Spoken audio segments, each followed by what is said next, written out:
डंगो lovers, मैं हूँ जाबियास, आप देख रहे डंगुआ इंडिया। तो आज इस वीडियो हम बात करने वाले हैं एक रिसेंटली रिलीज न्यू डंगुआ के बारे में।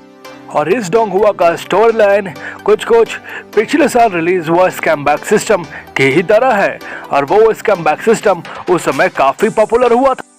सो अगर आपको स्कैम बैक सिस्टम की तरह इस डंगुआ के बारे में जानना है तो please stay tune with me. So ये डंगुआ है हमारे बिली स्टूडियो की तरफ से, और इस डंगुआ का नाम है द अदरवर्ल्डली इविल मोनार्क, जो कि करीब अब से 2 हफ्ते पहले ही रिलीज हुआ है। इसके टोटल अभी तक 4 एपिसोड आ चुके हैं, जिसको मैं अभी रिव्यू करने वाला हूँ। हमें इस कहानी में दिखाया जाता है कि एक लड़का होता है जिसका नाम जुनशियो होता है, जो कि एक स्पेशल एजेंट होता है। और हमें बताया जाता है कि इस एजेंट का मिशन का रेट हमेशा 100% होता है, ये किसी से भी नहीं डरता। इसे नेशनल गवर्नमेंट की तरफ से एक स्पेशल मिशन दिया जाता है, जिसमें हमें बताया जाता है कि एक ऑब्जेक्ट होता है जिसका नाम होता है होंगजुन, जो कि काफी एंशिएंट होता है, जो कि नेशनल गवर्नमेंट के लिए ये काफी इम्पोर्टेंट होता है। और हमारे मेन कैरेक्टर जुनशियो को इसी को वापस लाने के लिए ये मिशन दिया जाता है। और हमें बताया जाता है कि ये जो एंटिक ऑब्जेक्ट होता है उसे किन्हीं बुरे लोगों ने चुरा लिया होता है, और इसी को वापस लाने के लिए जुनशियो को यह मिशन दिया जाता है। हमें आगे दिखाया जाता है कि वो जो जुनशियो होता है वो उन चोरों के ठिकान पे पहुंच गया होता है और उन्हें अच्छे से ठोक रहा होता है, जिसे हमें देखने में काफी मजा आता है। आगे जुनशियो को उन चोरों को ठिकाना लगाने के बाद उसे वो एंटिक ऑब्जेक्ट मिल जाता है होंगजुन। लेकिन तभी जुनशियो उस होंगजू ऑब्जेक्ट को खोलता है और उसे एक भयानक रोशनी निकलती है, जिससे कि वो वहां से गायब हो जाता है। तब हमें आगे दिखाया जाता है कि कुछ लोग एक इंसान का फ्यूनरल मना रहे होते हैं, जिसमें वे कॉमेडी कर रहे होते हैं। और वो इंसान जिसका फ्यूनरल होता है वो कुछ ही समय में वापस जाग जाता है, और उसे देखकर वे लोग काफी घबरा जाते हैं। तब हमें आगे पता चलता है कि जो जुनशियो होता है वो उस होंगजू ऑब्जेक्ट से ट्रैवल होके एक दूसरे इंसान के शरीर में प्रवेश कर जाता है, जिसे पता चलता है कि वो एक टियानशांग किंगडम के जुन पैलेस में होता है। और वो जिस इंसान में प्रवेश करता है उसका नाम होता है जुन मोशियो, जिससे कि जुनशियो को और भी कंफ्यूजन होने लगता है कि आखिर वो उस जगह पहुंचे कैसे और यहाँ करने क्या आया है। जुनशियो की नई बॉडी जुन मोशियो, उसको पता चलता है कि जुन मोशियो को किसी लोगों ने उसे मार दिया होता है। यहाँ पर से जुनशियो की सिचुएशन काफी क्रिटिकल, कॉम्प्लेक्स और टिपिकल हो जाती है।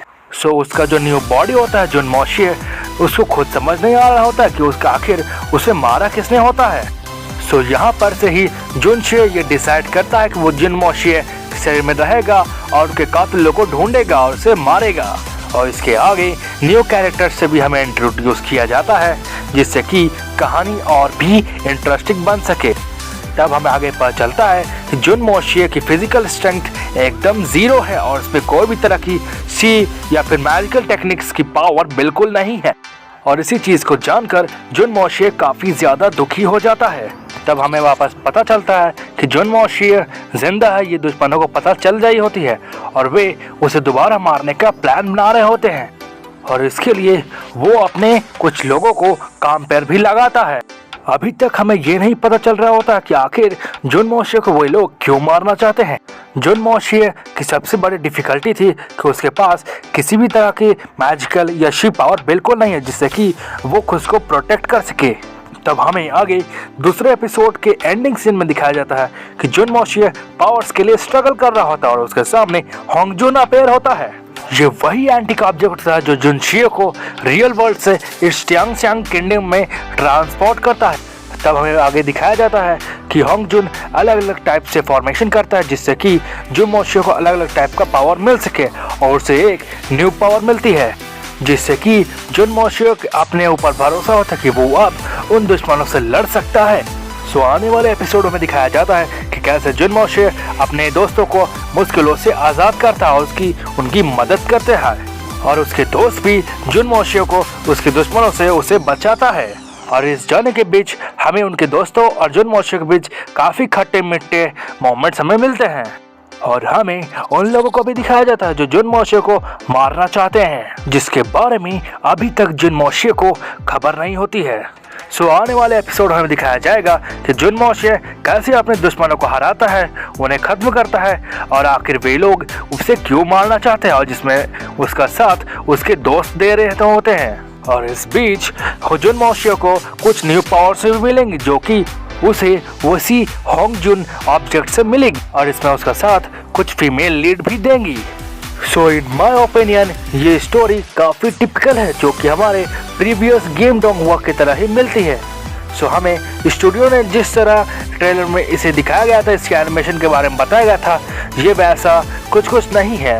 एपिसोड्स के बीच मोशन ऑफ कैरेक्टर थोड़ा सा खराब तरीके से एनिमेट किया, जिससे कि एपिसोड थोड़ा सा डल दिखेगा। लेकिन ओवर एंड ऑल जिन लोगों को गेम एडेप्टेशन डोंगहुआ पसंद है उनके लिए काफ़ी अच्छा है। अगर आपको इस डोंगहुआ को देखना है तो please go to Bilibili YouTube channel and watch it. So आने वाले दिनों में जब ये सीरीज़ पूरी तरह से ख़त्म हो जाएगी तब मैं इसका पूरी तरह से रिव्यू करूँगा। सो एट द एंड अगर आपको इसी तरह के और डोंगहुआ अपडेट्स या रिव्यूज़ चाहिए तो please subscribe this channel Donghua India with you.